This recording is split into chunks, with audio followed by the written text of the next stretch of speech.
cuán grato es estar con ustedes nuevamente, amables oyentes, en este lunes 27 de octubre, como ha avanzado el año, para estudiar la palabra de Dios en su programa Diálogo Bíblico. Con ustedes el pastor Horacio Rodríguez, que les habla Raúl Medina. Es grato saludarles cariñosamente, como siempre, con un gran abrazo. Santiago 2, 5 y 6 plantea una problemática que seguramente era muy notoria entre los cristianos y mucho más acentuada quizás en el mundo, una discriminación, ¿no es cierto? Dice: hermanos míos amados, oíd, ¿no ha elegido Dios a los pobres de este mundo para que sean ricos en fe y herederos del reino que ha prometido a los que le aman? ¿No ha elegido Dios, dice, a los pobres de este mundo? ¿Sabes tú que Abraham Lincoln tiene una frase muy interesante, ¿no es cierto? Uh-huh. Dice él: Dios tiene que querer mucho a las personas sencillas porque ha hecho un montón. Interesante, ¿no? Eso es lo que decía, claro, el hombre, pensando en esta situación, ¿no es cierto? Porque a veces nosotros, la verdad que tenemos alguna lucha de clases entre las personas. Fíjate, el verso 6 dice: pero vosotros habéis afrentado al pobre, no os oprimen los ricos, y no son ellos los mismos que os arrastran a los tribunales. Bueno, tenemos que decir que no es pecado ser rico, ¿no? Pero el problema está en que las riquezas traen consigo a veces suficiencia propia. La persona empieza a confiar en las riquezas y empieza a actuar independiente de Dios. Ya no necesita a Dios. Tiene dinero, entonces ya no necesita a Dios. Y ahí radica el problema. Y eso lo lleva a cometer injusticia y una cantidad de cosas que, bueno, nosotros vemos en nuestra sociedad el día de hoy, que esto está presente. Por eso que el Señor habla de estas cosas aquí precisamente por medio del apóstol Santiago. O sea, Santiago enfrenta este tema un poquito más directo, pero Jesús también lo enfrentó, porque tú recuerdas allí en Lucas 4:18, dice: Dios me ha elegido o me ha ungido para que le anuncie las buenas noticias, el evangelio a los pobres. Ese es un tema recurrente en la Escritura. Incluso cuando Juan le pregunta a Jesús: mira, Señor, ¿eres tú el ungido? Estamos esperando a otro. Y Jesús le dice, mira, parte de su declaración le dice: y a los pobres se les proclama el evangelio. O sea, llévenle esta noticia a Juan, que los ciegos ven, ¿no es cierto?, pero también que a los pobres se les proclama el evangelio. Ahora tenemos que hacer la aclaración. Si fuera solamente, si nos quedáramos ahí, alguien podría pensar, bueno, Jesús hacía acepción de persona porque le predicaba solamente a los pobres. No era que le llevara solamente a los pobres estas buenas nuevas. El problema estaba que los ricos no tenían necesidad y no querían escuchar. El asunto no es que se haga acepción de personas en cuanto a los ricos. Generalmente lo más difícil, podríamos decir, es predicarle a un rico, porque el rico, como no tiene necesidad, no escucha. En cambio el pobre sí tiene necesidad y él está predispuesto a escuchar. Entonces tenemos que fíjate, hay un pensamiento que dice que no es el vaso medio el que cuesta llevar, sino el lleno. La persona que tiene mucho dinero tiene una cantidad de problemas, y entre ellos está precisamente que es la suficiencia propia, que es la independencia de Dios. Y cuando se independiza de Dios, ahí viene la injusticia, y viene una cantidad de problemas que hacen que no creo que un rico pueda disfrutar tanto su abundancia. Yo creo que la disfruta mucho más aquel que tiene a Cristo en el corazón y que también tiene el dinero.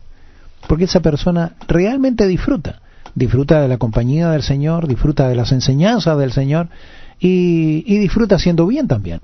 Si tú recuerdas, y es cierto lo que tú dices, pero en el contexto de la vida de Jesús, en realidad muchas veces en el ministerio mismo de él se le cerraron las puertas en las sinagogas, y dice que él salió a los caminos, a los cerros, a las costas, fue a las multitudes de hombres y mujeres corrientes a los que dirigió su mensaje. Claro. Pero no fue porque estaba haciendo algún distingo, alguna excepción, exactamente, sino porque eran más accesibles a escucharle, y la multitud, ¿no es cierto?, de estas personas humildes, como él mismo lo dijo en las bienaventuranzas: bienaventurados los pobres en espíritu, porque suyo es el reino de los cielos.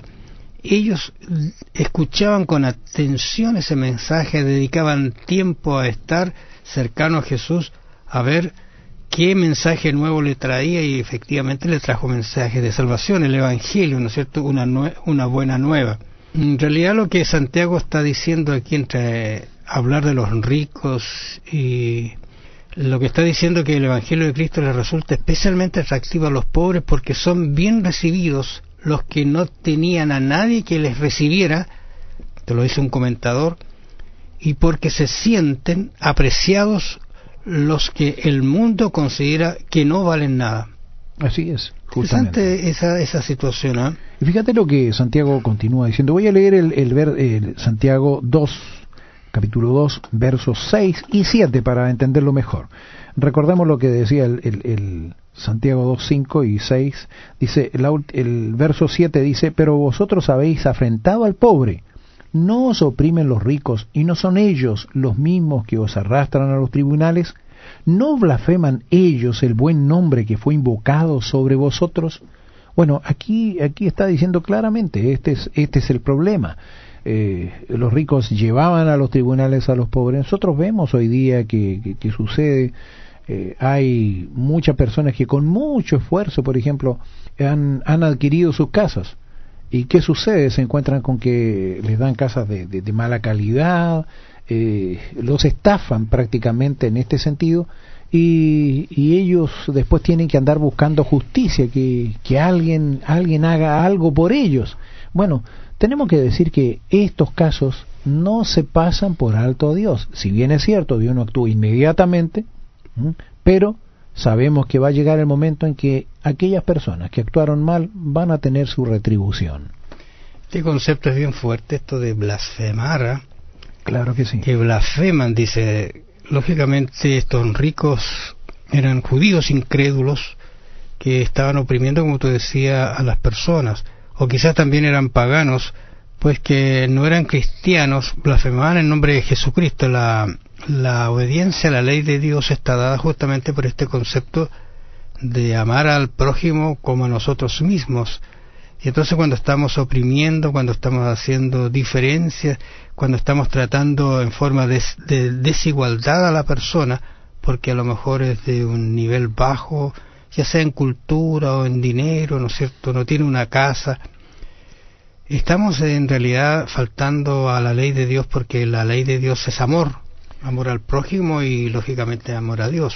Fíjate, en ese tiempo, cuando se escribió esto, la sociedad había una tremenda diferencia, porque los castigos, por ejemplo, no eran iguales a los que tenían dinero de los que no lo tenían. Había una gran diferencia entre clase alta y clase baja solamente. Entonces, aquel que cometía un delito, si era de la clase alta, tenía un castigo mucho menor que aquel que, si era de la clase baja, cometía un delito. Entonces se hacía una tremenda diferencia. Por eso que el Señor también aquí está hablando sobre eso. No debe haber diferencia alguna entre los hombres, porque ante Dios somos todos iguales. Quizás recuerde usted lo que pasó con el joven rico. Cristo lo trató de la misma manera que trata a las demás personas, solo que él se fue muy triste porque no aceptó el único y clave consejo que Dios le dio, Jesucristo le dio. Gracias, amables oyentes, por su atención. Los encontramos mañana en su programa Diálogo Bíblico. Bendiciones. No podemos olvidar que ante Dios somos todos iguales, y creo que todos tenemos a veces la tendencia a tratar mejor a aquellos que están mejor vestidos que aquellos que no lo están. Tenemos que recordar que el Señor nos manda precisamente a no hacer acepción de personas. Piénselo. Que el Señor le bendiga. Será hasta mañana.